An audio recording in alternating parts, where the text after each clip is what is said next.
Sziasztok! Ez a Retrotech Hungary YouTube csatornája. Be kell vallanom nektek férfiasan, hogy elkövettem egy hibát. A jelenlegi lezárásokra való tekintettel úgy vásároltam hangfalat, hogy előtte nem hallgattam azt meg. Ugye mindig azt hangsúlyozom, hogy mielőtt vásárolnátok, mindenképpen hallgassátok meg a kiszemelt terméket, legalább egy hifi szaküzletben, de még jobb, hogyha hazaviszitek azt, hogy otthoni körülmények között teszteljétek. Most ennek a megközelítésnek ugye egyelőre lőttek, de hát ettől még nem kell lemondani arról, hogy a régóta dédelgetett álmainkat beteljesítsük. Szóval én régóta szemezgetek a Klipsch hangfalakkal, először is azért, mert még soha nem hallgattam meg egyet sem, másrészt meg azért, mert a mai tesztben szereplő Klipsch R51M polcsugárzók igen keresett darabok manapság, ami nem csoda, hiszen a viszonylag alacsony ár mellé dögös külső társul. A kérdés tehát az, hogy hibáztam-e, amikor felrúgtam a saját szabályaimat, és látatlanban vásároltam egy párat ezekből a hangfalakból?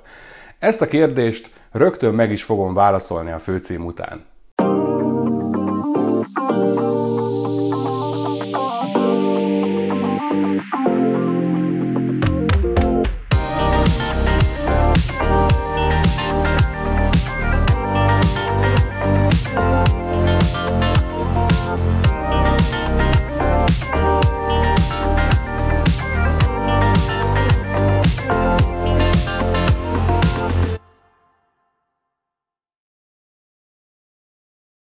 Azért egy kicsit aggódtam, mert ennek a hangfalnak az elődjét, az R41M-et elég sokan ekészték a visítozó közép és magas tartománya, és az ehhez mérten elég szerény mennyiségű mélytartománya miatt.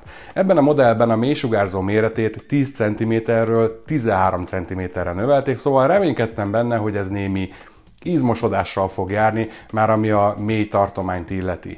A magas hangokért egy 2,5 cm átmérőjű lineáris felfüggesztésű alumínium magassugárzó felel, amely a Klipsch jellegzetes Tractrix Horn elnevezésű töltsérének a közepén van elhelyezve.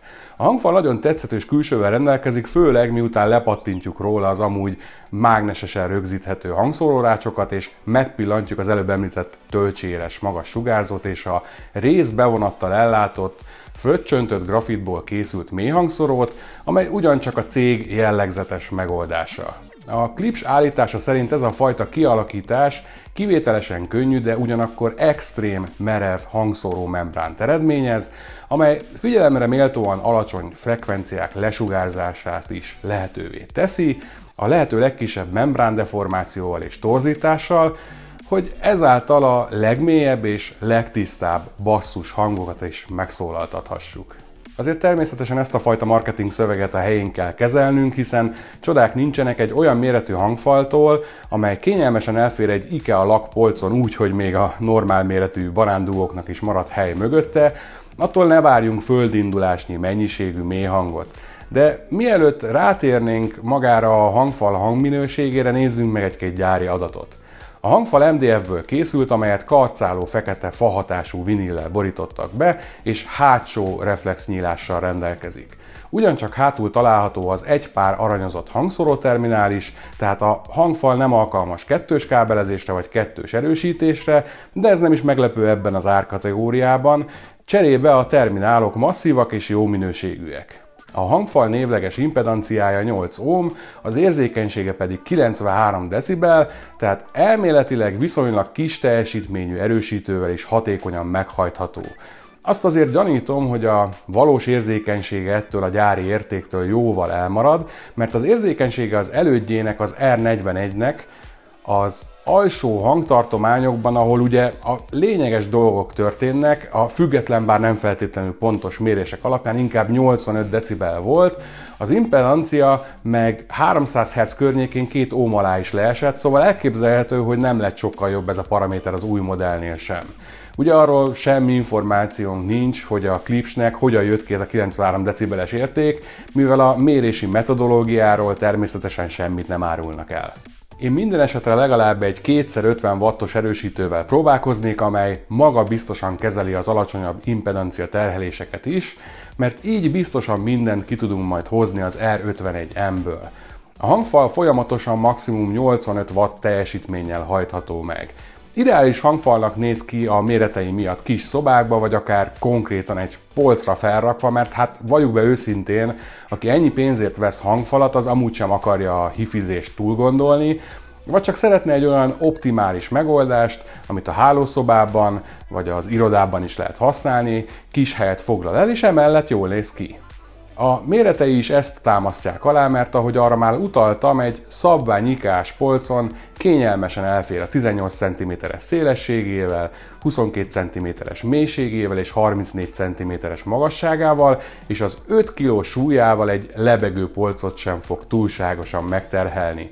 A gyári csomag része a hangfalak és a hangszórórácsok mellett még 8 darab öntapadós gumiláb is, amivel el tudjuk szigetelni a hangfalakat az alattuk található felülettől, amennyiben nem állványon használjuk őket. Talán ebből is azt a következtetést szűrhetjük le, hogy maga a gyártó is az ilyen jellegű felhasználásra számít elsősorban. Van ennek a hangfalnak egy aktív változata is, az R51PM. Az aktív azt jelenti, hogy ez a változat beépített erősítővel is rendelkezik. Aki a lehető legkompaktabb megoldást szeretné, és nem akar sokat agyalni azon, hogy milyen erősítővel is párosítsa ezeket a hangfalakat, annak ez a megoldás még célra vezetőbb lehet, annál is inkább, mert remélhetőleg a Klipsch elvégezte a házi feladatot, és olyan erősítőt épített be ezekbe a dobozokba, amelyek a legjobb végeredményt nyújtják ezekkel a hangfalakkal.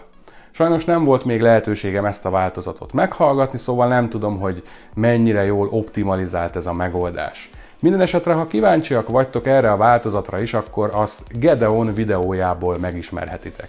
És akkor jöjjön a lényeg. Hogyan is szól ez a hangfal? Hát amikor először kivettem a hangfalakat a csomagolásból, és rádugtam az SMS-el A6 erősítőmre, az egy kifejezetten rossz élmény volt. Arra gondoltam 5 perc után, hogy na jó, akkor most én ezt fogom, visszacsomagolom és visszaküldöm oda, ahol vásároltam. A mélytartománya nemhogy kevés volt, hanem inkább semmi, a magas és a középtartománya meg bántóan sok volt, az az igazi sűvítő, fárasztó hang, ami nagyon távol áll az én ízlésvilágomtól. Természetesen nem adtam fel a dolgot, hiszen minden hangfal a dobozból kivéve elég nyersen szokott szólni, és sok óra bejáratásra van szükség ahhoz, hogy elnyerje a végleges hangját. Feltételeztem azt is, hogy a merev mélyhangszóró kialakítás miatt ezeknek a hangsugárzóknak a szokásosnál is hosszabb bejáratásra lesz szüksége ahhoz, hogy elnyerjék a végleges hangjukat. Szóval többször lejátszottam rajta az Izotech bejárató lemezét, és 2 hétig napi 8-10 órát hajtottam ahhoz, hogy értékelhető legyen a hangja. Természetesen eközben sokszor órákra visszakötöttem a régi hangfalaimat is, hogy nehogy egyszerűen csak hozzászokjak a Klipschek hangjához. Ezeknél a hangfalaknál ez a fajta türelem kifizetődő volt, mert ha bár közepes és magas hangerőn még mindig viszonylag soknak tűnik a közép és magas hangok mennyisége, de ezek a bejáratás során sokat finomodtak és értékelhető mennyiségű basszus is jött melléjük. Összességében nagyon egyedi hangja van ezeknek a hangfalaknak, ami szerintem igencsak megosztó lehet, de azt is el kell mondanom, hogy mennyiségtől függetlenül viszonylag tisztán szólaltatja meg ezeket a hangokat. Próbáltam a nappalimban is hallgatni ezeket a hangfalakat, állványra állítva őket, de a 20 négyzetméteres térben teljesen elveszik a mélytartomány, és ilyen körülmények között ez a hangfal kiegészítő szubláda nélkül szerintem használhatatlan.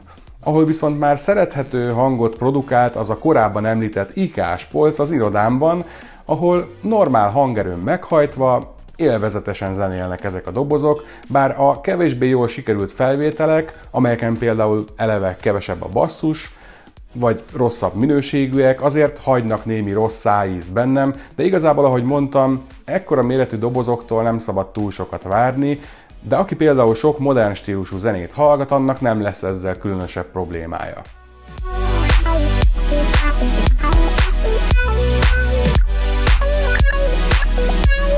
Természetesen arra is kíváncsi voltam, hogy ennyi pénzért milyen elektronikát kapunk a hangfalba szerelve.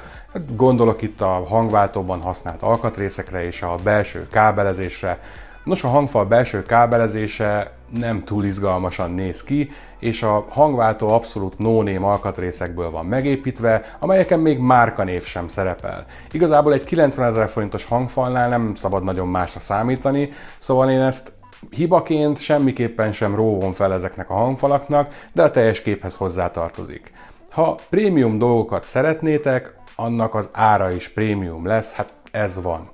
Minden esetre ezek az alkatrészek kiváló tuning alapnak tekinthetők szerintem, hiszen ezeknél csak jobbat tudunk belerakni, az már más kérdés, hogy erre szükség van egyáltalán. Összegezve a kereskedő megnyugodhat, mert nem fogom visszaküldeni ezeket a hangfalakat, ugyanis amire használom őket, arra tökéletesen megfelelnek. Mielőtt megvásároljátok, azért mindenképpen hallgassátok meg ezeket a dobozokat, mert aki a visszafogottabb, kevésbé hivalkodó hangzást kedveli, és egy kiegyensúlyozottabb, mondjuk úgy audiofil hangzást keres, azoknak ezek a hangfalak valószínűleg nem fognak tetszeni. Ellenben akit ez az egész egyáltalán nem érdekel, és szeretne egy olyan hangfalat, amely a modern zenei stílusokat tökösen és hivalkodóan szólaltatja meg, és mindezt kedvező áron, akkor annak nem kell tovább keresnie. Ellenben a bejáratása ezeknek a hangfalaknak nagyon fontos és hosszú időbe telik, amíg elnyerik a végső hangjukat. Ahogyan már korábban is említettem, a dobozból kivéve még a szokásosnál is nyersebben szóltak. Nagyon fontos a bölcs erősítő választás is amellett, hogy az megfelelő teljesítményű legyen.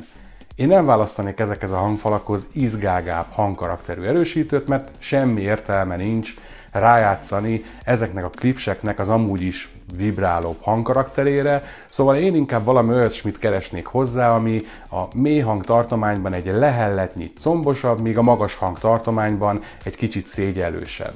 Amivel sokat hallgattam ezeket a hangfalakat, az az AIHIMA A07-es erősítő, ami egy reális párosítás mind árban, mind teljesítményben ehhez a hangfalhoz.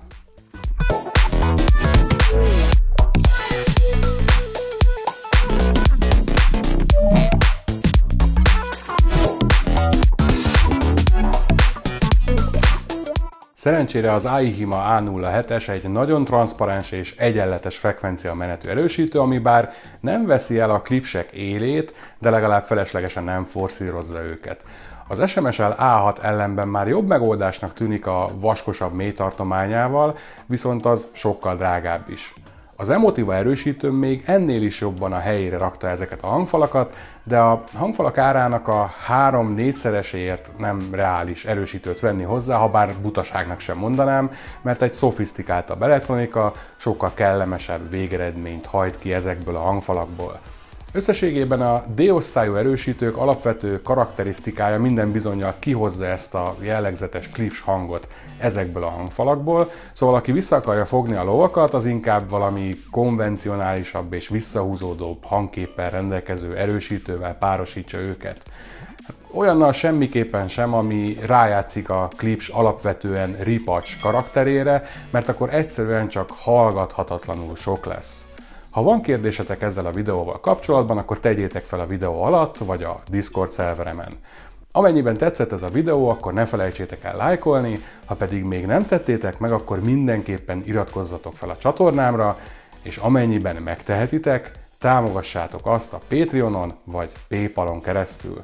Köszönöm szépen a mai figyelmeteket!